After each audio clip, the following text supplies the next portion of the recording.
What's up, DJ TechTools? Ryan Dieger here. In today's tutorial, I'm going to show you how you can set up the CDJ 2000s for plug-and-play operation with Traktor by using the USB cables and an HID connection between the CDJs and Traktor. Using the CDJ 2000s in HID mode means you don't even need a Traktor sound card or timecode CDs. All you need is a USB connection for each CDJ connected to the laptop. First, we're going to look at what you need to do to get the CDJs ready to work with Traktor. Next, we're going to look at how you can actually set up the CDJs as your sound card for Traktor so that you don't need a Traktor sound card at all. And next, we're going to show why it's actually better to use the HID mode over timecode CDs or just using the CDJs as MIDI controllers. So let's get into it. The first thing you'll need to do is make sure that the firmware on your CDJs is up to date. For Traktor, you'll need at least firmware 4.2. You can easily find the firmware version on the CDJ unit by holding the menu utility button and then scrolling down to the very bottom to find your firmware version. If you're running old firmware, you'll need to update it. We won't cover how to update in this video, but we will link to the firmware update instructions in the written article at DJ TechTools. Now that your firmware is updated, the next step is to set up your CDJs as a sound card inside of Traktor. Each CDJ can function as a sound card, meaning that you don't need a Traktor sound card like the Audio 6 or Audio 10.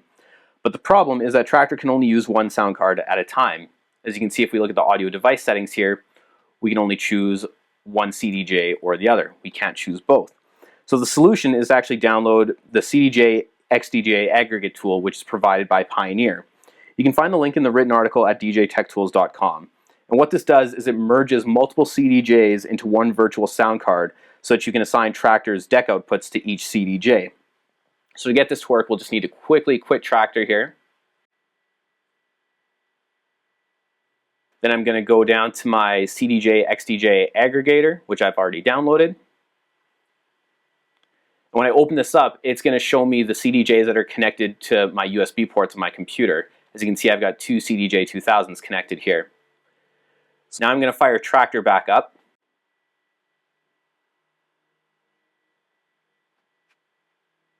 I'm going to go to the preferences.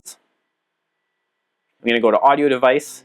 And I'm going to select the Pioneer CDJ/XDJ as my audio device. Now I'm going to go to my output routing, and now I can assign my Traktor decks to the two CDJ outputs. So here I can choose front left for 3 and 4. It doesn't tell you which one is which, so you'll need to quickly test it out and see if it's assigned to the right outputs. And I'll assign that one to front left and front right for number 1 and 2. And then I'll close. The last thing that we need to do is to establish the HID connection between the CDJs and Traktor. There are a few things that we need to do to establish the HID connection. First, you want to make sure that you've got a USB cable running out of the back of the CDJ and that it's connected to your computer. Next, you'll want to go to the menu utility button and hold it down and make sure that this HID setting is set to advanced. If it's not, you'll want to make sure that you change it to that. Once you've done that, just click the button again.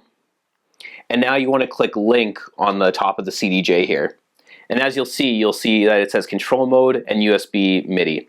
And what we want to do is just click the knob in. And we'll click it again.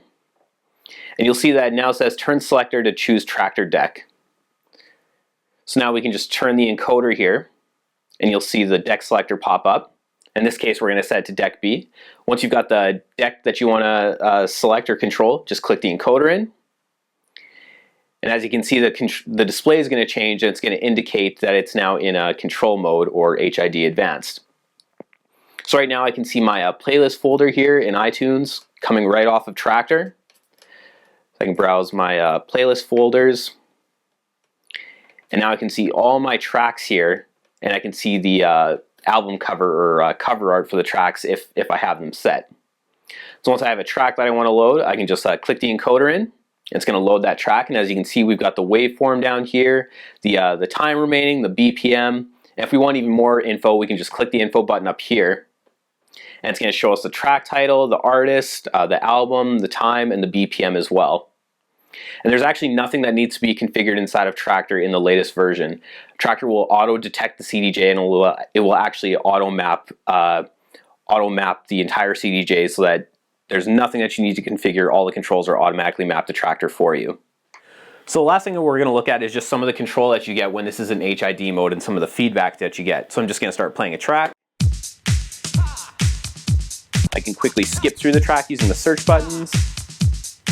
Forward and reverse is disabled, but what you do get is you do get hot cue control. So I can set a new hot cue, up to 3 hot cues. I can also delete them by holding this record or call button. The in and out cue markers work as well. You can use that to set a loop. You can also exit. The 4-beat loop here will automatically set a 4-beat loop. And if I hold this button here, this basically acts as a shift button. I can lengthen the loop, and again I can exit. The needle search works as well as long as the track's stopped, and you'll get feedback on the display as well. Another thing is that any hot cues that are set will also appear on the waveform here as well. I've got full control over the tempo. And I can also set how wide the tempo range is. You can get 16% plus or minus. You can set the key lock with the master tempo button here. And this will also act as our shift as well. If we hold this shift button over here, like that, we can sync our tracks as well. The biggest advantage of using HID mode is that you get this rich display with all this track information. You get a waveform here, and the platter also operates at a high resolution as opposed to just standard MIDI. So this is far superior to using timecode, which you don't get any of this info displayed. You don't get the waveform displayed, and it also doesn't auto map the entire CDJ to Traktor for you. All right, I hope you guys enjoyed this tutorial on how easy it can be to plug and play Traktor with the CDJs and HID mode. Now you don't need to be the guy that shows up at the club with your sound card and all your cables and, you know, unplugging stuff and hooking stuff together while the other DJ is playing.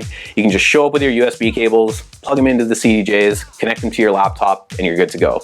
So I hope this comes in handy next time you're performing with Traktor and CDJs at a club.